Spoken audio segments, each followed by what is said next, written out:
boys and girls. Okay, today we're going to be creating the border of our quilt. So you're going to select a piece. I've got some strips cut. You're going to select some strips to put around your border, but you really want to pay attention to the contrast here. Okay, so this one, that's pretty close. It doesn't look different enough, that color, but this one I can see a big contrast between my paper and the border, so I'm going to choose this one.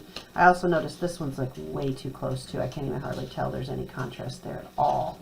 Contrast means they're very different, right? So dark and light would be an example of contrast. I'm going to choose this one.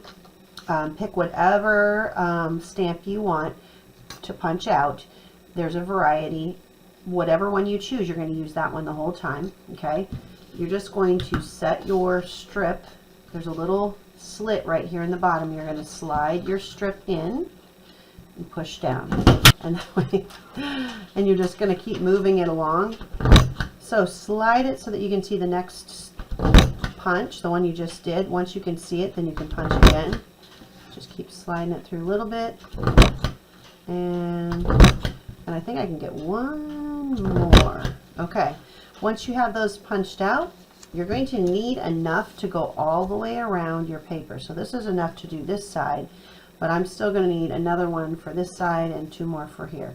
So set that aside, get another one, and continue punching until you have enough to go all the way around your whole paper.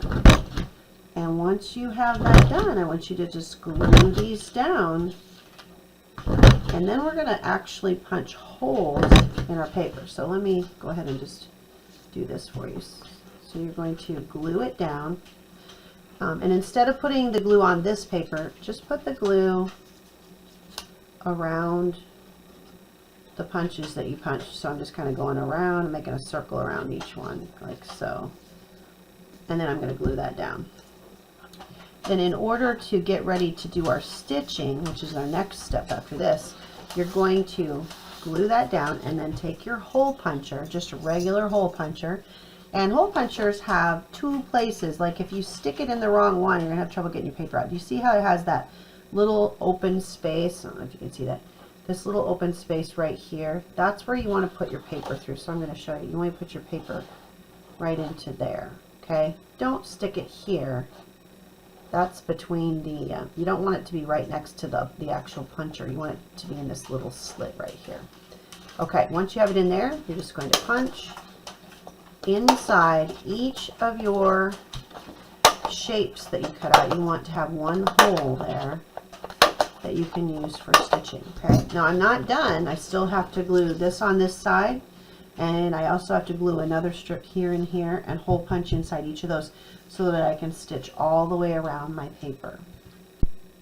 Okay, I'm back. I did forget to mention one thing. So you can use the strips, or those of you that are hole punching, you're going to be creating little shapes, and you could choose, like I did here, you could choose to, instead of gluing a strip on, you could just put those punched out shapes right along the edge and then punch a hole through that.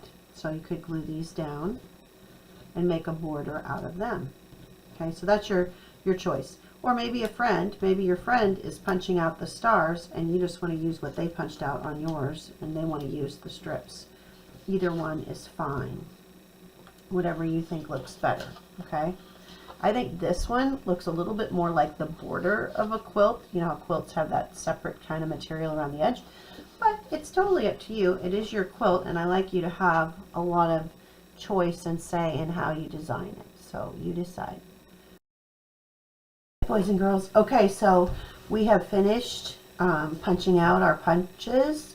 We've glued them on, done the gluing, done the hole punch so that we can be prepared for stitching. And you should measure out enough yarn that it will reach all the way around your paper, and then I want you to double it. Okay, so you want it to be twice as long. So it's going to be really long, which means it can get tangled. Do try to be careful about that, but if it happens, you can have the people at your table help you untangle it, or you may have to snip it and start all over again. Okay, So you're going to tape one end of your yarn to the back of your paper, and then you're going to take another piece of tape, and you don't need very much for this, but you're going to kind of make yourself a little needle, okay? You're going to just take a little piece of tape and wrap it around, and I'll show you on this piece of yarn. You're going to take it, lay your yarn in there, and then you've got to wrap it really tight or it won't be very helpful, because it's got to fit through the little holes that we punched. So start on one edge and just fold it over and then roll it really tightly in there. Just can't keep rolling it. And you don't have to, you maybe just roll it one time, and if you have extra here, I'm going to trim this off because I don't want it to get so big that I can't even use it. Okay, so that right there is your needle.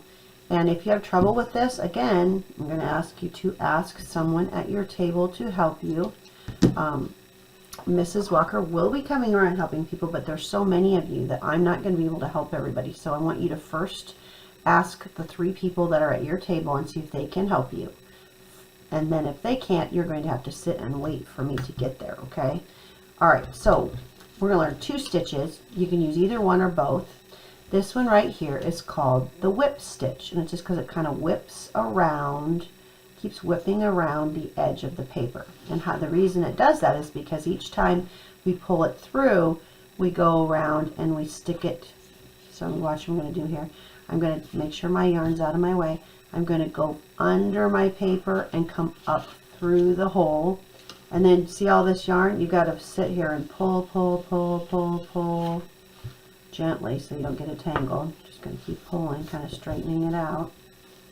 And you're going to pull it all the way through. And then what are we going to do? Set my yarn back over here.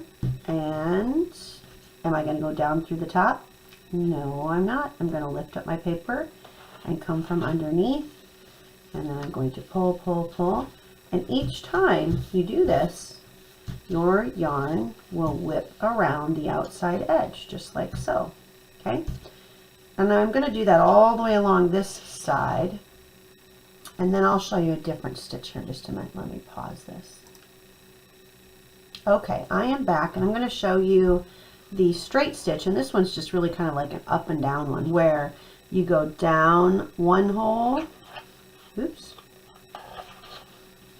And then once you have that pulled all the way through, and I do want you to pull it all the way through before you go to the next hole, because otherwise you could end up with a big tangled mess and we'll end up having to cut yours off. Okay, so I went down, now I'm going to come up,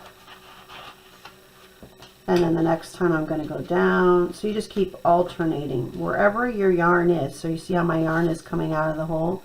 I'm going to go down this time. So I came out of it, I came up, now I'm going to go down. And then the next time I'm going to come up from underneath. So each time I'm just going to keep alternating what direction I'm doing it. But you do have to get all this yarn pulled through before you do the next one. So that one I went down in, this time I'm going to come up through the hole. So this is up and down, up and down, up and down. Very easy. And if you look on the back, do you see how you can see the stitch here? If you flip it over, you can see that stitch and that stitch, but you can't see this one because it's on the other side. Okay, boys and girls, so just choose whichever stitch you want to do. You can do the whip stitch or the straight stitch. I want you to go all the way around, and you can even switch stitches. You can switch and do the other one if you get tired of doing one. Whichever one you want to do is fine, but you're going to go all the way around, and when you get to the other end, I want you to put a piece of tape on the end of your yarn in the back. So you should be able to actually come all the way around here and then lift this up and stick that on the same one, probably. Okay? All right, have fun stitching.